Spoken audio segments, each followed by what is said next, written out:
Schedule 1, page 1 and 2 goes into a little bit more detail of what we covered. Your current year ad valorem taxes. Evelyn and I have looked at this extensively and tried to give you a projection of what we expect to receive as far as revenues. Last year, your current year taxes, you were at $1,727,500. We're predicting that the town would receive $1,831,000. Now, what that is based on a 96% collection rate. That's not at 100% because you need to leave some room for that. Your first year prior, the reason there's an increase is the $45,000 is a truer picture than the $15,000 that was budgeted. We're actually collecting a little bit more than that. $45,000 is your safest number. Your second year, your third year, your fourth year, and prior years, your collection rate is the same as in your current year that we're in. Motor vehicle has went up. Last year we budgeted $60,000. You're actually going to collect a little bit more, so we're projecting $100,000 for this year.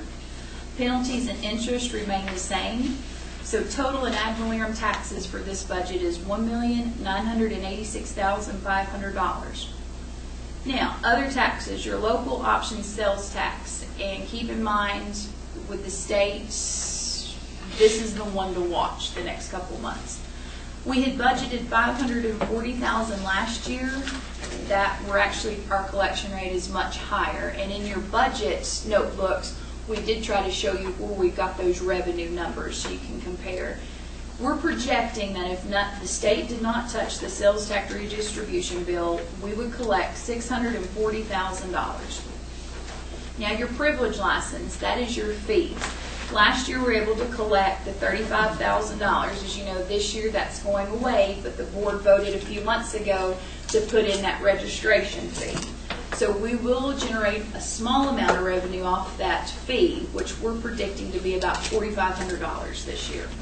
So your other taxes would be $644,500. Your unrestricted intergovernmental revenues, this is your franchise taxes. Last year was $417,000. A truer picture and closer to what you are actually collecting is more in the ballpark of $430,000. And that's what we're predicting there. Now, your restricted intergovernmental revenue, your PAL bill is the same. It's went up a little bit than last year. We've received some. Last year was $120,000. We're predicting $125,000 this year. Now, one item that's new is your NCDOT Bike and Pedestrian Planning Grant.